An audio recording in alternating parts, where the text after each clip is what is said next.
सैलू एक होटल में अपने दोस्तों के साथ चाय पीते हुए मजे ले रही थी।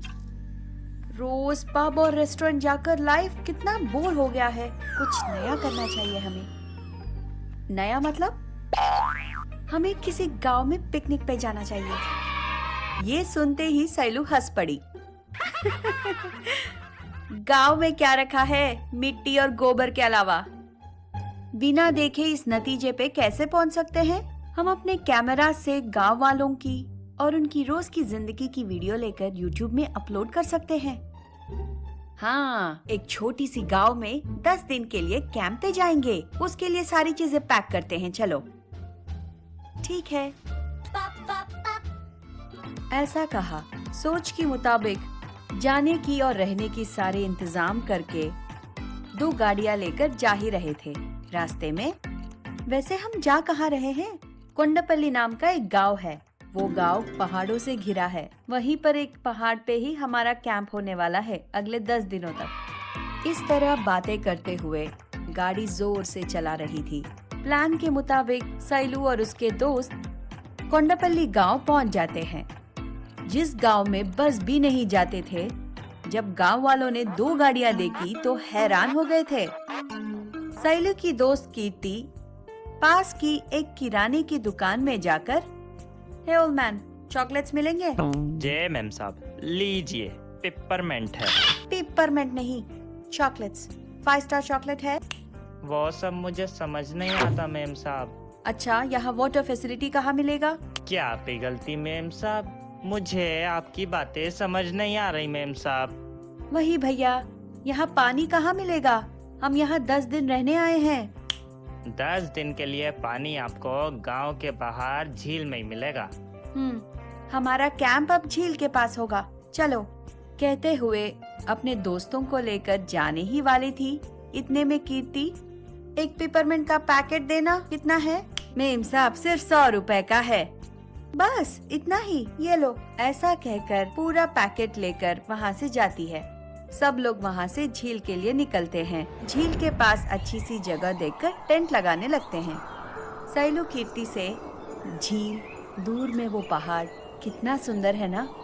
हाँ, इस तरह वे दोनों देखती रह जाती है। सीता एक हाथ में डंडा पकड़कर परेशान होते हुए नजर आई।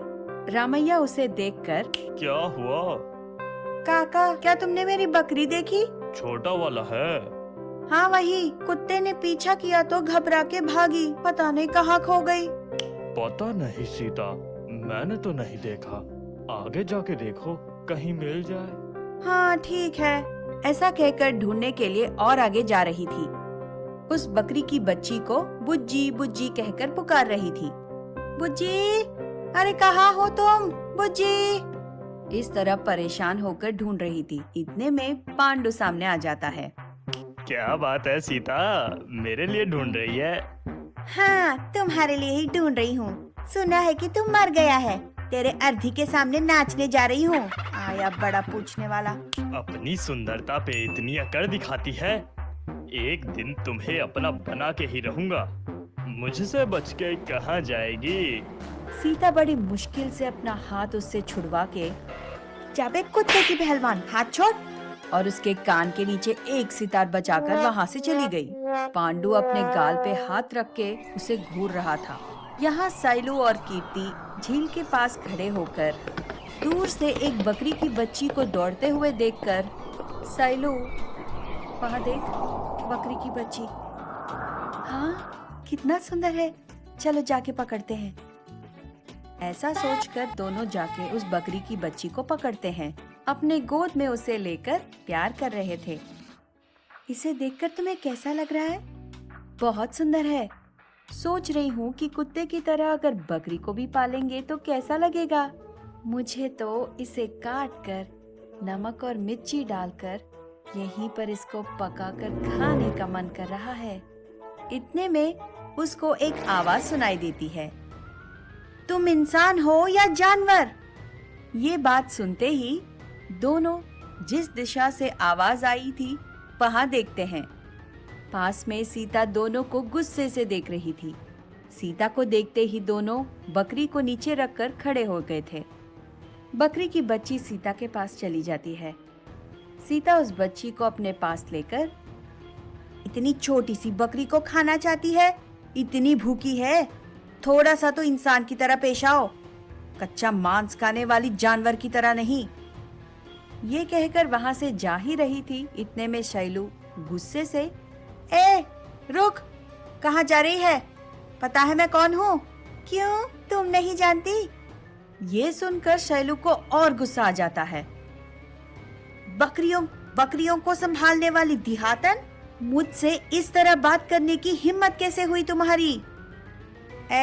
जबान संभाल के बात करना, कुछ उल्टा सीधा कहा तो तुम्हारे कान और नाक काट के हाथ में रख दूंगी। हाँ, ऐसा कहती है। ये सुनकर डर के मारे शैलू कान और नाक छुपा लेती है। वहाँ से जाते हुए सीता, मैं नहीं जानती कि तुम कहाँ से आई हो, पर जब तक यहाँ हो ढंग से रहना, वरना तुम्हारी खैर नहीं होगी। इस तरह उसे धमकी देकर वहाँ से चली जाती है। उसके जाते ही शैलू अपने हाथ में बॉटल गुस्से से नीचे फेंक कर, बकरियां संभालने वाली को इतना घमंड, क्या देखकर इतना उछल रही थी? अगर मैंने उसको सबक नहीं सिखाया तो मेरा नाम भी शैलू नहीं है। क्या करेगी शैलू? उसकी हिम्मत ये गांव है, उसको मैं इस गांव से ही मिटा दूंगी। शैलू, उससे पंगा लेने की क्या जरूरत है? हम अपना कैंप कोई और गांव में लगाएंगे, चलते हैं ना? चुप रहो, ये मेरा इज्जत का सवाल है। मैं उससे नहीं डरूंगी। ये 10 दिन हम यही रहकर उसको सबक सिखाएंगे, बस। ऐसा कहा, कीर्ति कुछ नहीं बोल पाई। शैलू बस देखते रह गई। सीता बकरी की बच्ची को बकरी से मिलवाई। बकरी की बच्ची अपने माँ के पास जाकर दूध पीने लगी।